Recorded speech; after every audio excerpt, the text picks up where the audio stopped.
Hi, Will. Hello. Hello. You met it at school in, how do you pronounce this, the town? Wootton under Edge. Is that the town? Gloucester? Gloucestershire. Yeah? Gloucestershire, yeah. Do you still recall your first meeting? Me and the bass player, Si, met start of high school, I guess, yeah, that's what you call it. We caught eyes over like a desk, and we just knew that we were destined to play music together. But how did you know you were destined to be recording? How do we know we were destined? I don't know. It was kind of, I guess we just felt that feeling of fate, like a mutual understanding that music was what we were going for. We were about 13, so when you're 13, you kind of know what you want to do. Some people do. Some people do. You did. We did. We did. And what did you listen to, the both of you? Loads of different stuff. I guess one big inspiration for us is Vampire Weekend. They're kind of, we really like mixing sort of African kind of guitars with like pop music, and making a sort of hybrid, like Paul Simon, Graceland, that kind of stuff. Get people dancing. What do you like about that style of music? It's, I don't know, I feel, we're quite positive people. We like to bring like positive energy. So that kind of music, like reggae music, African guitar style, is like kind of fits that positive kind of idea. So you were 13. Were you actually playing an instrument back then? Yeah. I started playing guitar at about 10. So yeah, 13 I was sorted.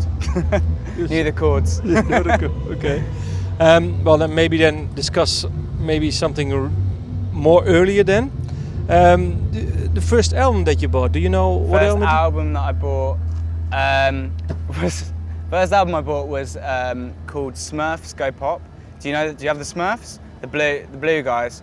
Yeah, it was kind of their reinterpretations of the hits at the time. I think I was about maybe 9, so I let myself off. But that was the first album, if I'm being truthful. And what songs were on there?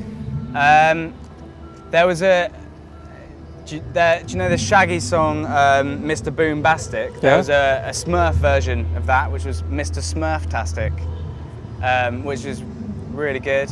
It's just all about Mr. Smurftastic, what he got up to. Yeah. He was semi-fantastic. And what other songs did they do? Oh, they did them all. They did their version of like the Spice Girls. They did a song like about, I can't remember what it was called, but it was like its main thing was like, I've got a little puppy, and he lives in my home, yeah, pooper scooper. That was like the main hook. So that was good. That was yeah, big influence on me at the time, age 9. Okay. And did you actually listen to music? I mean, proper music. Proper music. Well, yeah. Alongside the Smurfs and all that kind of stuff, my parents played a lot of music to us. So, like the Rolling Stones is one of those bands. So that's really exciting to see them today, because yeah, they were definitely the sort of band that we play, like driving on holiday or something. Play like the Rolling Stones, Bob Dylan, all that kind of stuff. So that was definitely like a foundation for our kind of interest in music. What other music were you listening to prior to the Smurfs?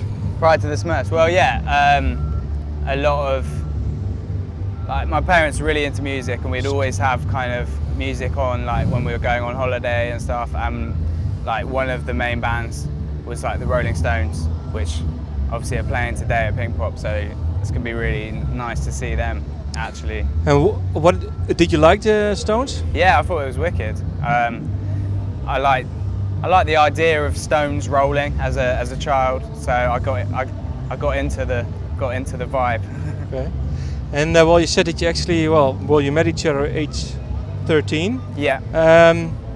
When did you actually start writing your proper songs? Writing proper. Well, yeah. From then, I've kind of been writing. I guess it took a while to get any good at it. So early songs. Maybe could do with some work, but I guess like for the last sort of 5 or 6 years I've been writing good songs. Well, like all right songs. Songs that you like. Yeah, songs that we like. Okay. So you said 5 or 6 years ago. What was the first song that you thought, well, that was really good, in your opinion? Well, there's a song that we still play, now as a band, which is called Guanabana Juice, and it's a song all about the fruit juice guanabana, which is a kind of, it tastes a bit like coconut mixed with mango. It's kind of, it's a rare fruit, and it's, I used to, because I grew up in London and then moved to Gloucestershire, and you can't get this juice outside of London. You can't get it. So I wrote this song when I went back to London and found the juice again, and I was like, this, and it reminded me of my childhood. And I was like, there's not enough songs written about fruit juice. I thought I need to fill that gap in the market. So yeah, we wrote this song called Guanabana Juice. Yeah, that's a bit of a fan favourite when we play live.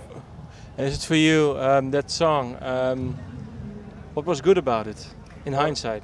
It's kind of, well, I guess it's got quite humorous lyrics, and people kind of, because most songs are about love, or do you know what I mean, that kind of thing, whereas we like to like mix up the themes a bit and write about other things. Because I feel sometimes as passionate about a fruit juice as I do about a girl.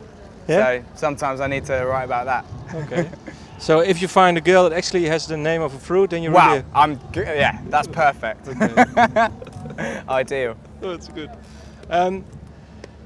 Well, so that was 5 or 6 years ago. Yeah. But correct me if I'm wrong, have you released a proper album yet? No, we haven't released a proper album. How come? You're writing songs for 5 or 6 years now? Yeah, well, we've released quite a few EPs. We're doing that again at the moment. We're through Pledge Music, which is like Kickstarter, those kind of things. We're funding our next recording through that, and we launched it about 2 weeks ago, and we've pretty much made our target. We thought it was going to take months. We had no idea how it was going to go, but so yeah, fans can kind of get us to play in their house, or like get us to write them a song and things like that, and we've raised money through doing that. So yeah, I guess it's because when we make our album, we want to do it properly. So yeah, it's expensive to make an album because we're doing it ourselves. So how many songs do you will you be recording songs from the EPs? Yeah, the new EP, we're recording that over this summer. We're about halfway through recording it, and so there'll be about 5 songs on that. It's going to come out in about October. Okay, and then an album? Yeah, then an album with a view to an album. When do you think? Next year it'll be album, but yeah.